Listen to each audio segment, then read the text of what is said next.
से जोड़ करके कर्म किया जाए। संपूर्ण संसार असत है तो इसके संपूर्ण कर्म असत है। उमा कहूं मैं अनुभव अपना, सत हरि भजन जगत सब सपना। भगवान शंकर कहते हैं कि हे उमा जी, मैं अपना अनुभव बताऊं, संसार स्वप्नवत असत्य है और एकमात्र भगवान का भजन सत्य है। तो जो कर्म भगवान को अर्पित कर दिया जाए, जो कर्म धर्मयुक्त हो, जो कर्म भगवान के लिए हो, वो ही सत्कर्म है, नहीं तो सब मिथ्या है, सब असत कर्म है। और इसी कर्म जंजाल में फंस करके जीव दुर्गति को प्राप्त हो रहा है। सत्कर्म तो कोई बिरला ही करता है। सत है भगवान, जो भगवान के लिए कर्म किया जाए, जैसे माता पिता की सेवा, पुत्र की सेवा, पति की सेवा, पत्नी की सेवा, परिवार की सेवा, ये सब भगवत स्वरूप है। इन सबको भगवान की प्रसन्नता के लिए किया जाए। नाथ सकल संपदा तुम्हारी, मैं सेवक समेत सुत नारी, ये सत्कर्म हो गया। और ये मेरा, मैं ऐसा करूंगा, मैं वैसा करूंगा, ये सब असत्कर्म हो गया। तो सत और असत, इसका विवेक होता है। विवेक निर्णय करता है क्या सत्य है, क्या असत है। और वो विवेक सत्संग से होता है। बिन सत्संग विवेक न हुए, राम कृपा बिन सुलभ न सोए। तो विवेकवान ही सत कार्य का संकल्प करके, असतों का त्याग करके, असत कर्मों का त्याग करके वो भगवत प्राप्त बनता है। विवेकवान वही विवेकवान। आज हम कह रहे थे सुबह साधकों से कि लोग जिंदा कैसे हैं भगवान के भजन के बिना, भगवान से जुड़े बिना जीवित कैसे रह रहे हैं। विषयों में व्यर्थ जीवन जा रहा है, व्यर्थ का चिंतन, व्यर्थ का खान पान, व्यर्थ की श्वासें, व्यर्थ का जीवन। भगवान का स्मरण नहीं तो मरा जीवन समझो। क्या जीवन जो आप लोग भोगते हैं वो कुत्ता पशु भी भोगते हैं।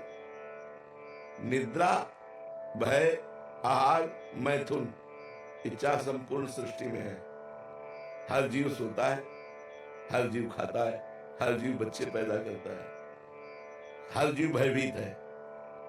अगर यही मनुष्य जीवन में चारों बातें केवल नहीं तो पशु पक्षियों में मनुष्य में अंतर क्या रह गया। इससे दुर्लभ देह कही गई है, दुर्लभो मानुषो देहो।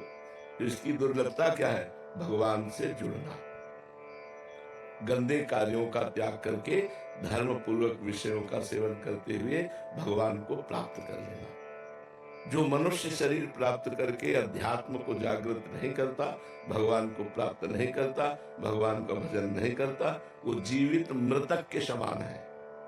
जिन हरि भगत हृदय नहीं आनी, जीवित सब समान ते प्राणी। सो माने मुर्दा जीवित मुर्दा टहल रहा है। क्योंकि भगवत भजन नहीं, सत्कार्य नहीं, बस वही प्रपंच का चिंतन, असत कार्य, वही खाना पीना भोगना, तो ये तो मृत कार्य है, ये असत कार्य है। तो मनुष्य जीवन का परम लक्ष्य है सत्कर्म करना। और सत्कर्म का स्वरूप है जो कर्म भगवान को अर्पित कर दिया जाए, जो कर्म भगवान से जुड़े, वही सत, नहीं तो सब असत, टोटल असत। महाराज जी, ये दान करेंगे इससे पुण्य मिलेगा, ये सत्कर्म है या असत कर्म है? हाँ, असत कर्म है, क्योंकि भगवान से नहीं जोड़ा गया ना, तो वो आपको थोड़ा फल और दे देगा। तो मान लो अगर यहाँ आपने बहुत दान किया तो स्वर्ग मिलेगा, तो स्वर्ग सत्य है क्या? आप ब्रह्म स्तंभ पर्यंतम सर्वम मायामय जगत, इनके से लेकर ब्रह्मलोक तक मायामय है। वो थोड़ा दिव्य भोग है, लेकिन अच्छा स्वप्न व्यतीत करने के बाद जगह टूटी खाट में पड़े रहे। स्वप्न में देखा आप राजा बन गए, और जब जगह तो टूटी खाट में, तो फायदा क्या हुआ? तो एक स्वप्नवत स्वर्ग गए, फिर जन्म लिया मृत्यु लोक में, तो फायदा क्या हुआ? केवल जो भगवान से जुड़ा हुआ कर्म। हाँ, वही कर्म जो हमने पुण्य किया, वही कृष्णार्पणमस्तु। अब वो भागवतिक हो गया, अब वो सत हो गया। नहीं, बड़े से बड़े पुण्य का कोई महत्व नहीं। जैसे आपको लोहे की जंजीर से बांध दिया जाए तो बंध गए, और सोने की जंजीर से बांध दिया जाए तो बंध गए। बंधन तो दोनों में है। तो पाप है लोहे की जंजीर, और पुण्य है सोने की जंजीर, बंधा तो दोनों में है। सोने की जंजीर से बांध दिया जाए तो अच्छा लगेगा क्या? आपको एक खंभे में सोने की जंजीर से कुछ जकड़ के बांध दिया जाए तो आपको गर्व रहेगा कि मैं सोने की जंजीर से बनाऊं, क्योंकि यार मुक्त करो मुझे। तो जीव बंधन युक्त है शुभ अशुभ कर्मों से। अशुभ कर्म है पाप कर्म, वो लोहे की जंजीर हुई। शुभ कर्म है पुण्य कर्म, वो सोने की जंजीर हुई। बंधा तो दोनों में है। मुक्त होना चाहता है जीव, परमानंद में डूबना चाहता है, बेपरवाह होना चाहता है। ऐसे ही भक्ति रस में डूबने के लिए चैनल को सब्सक्राइब करें। राधे राधे।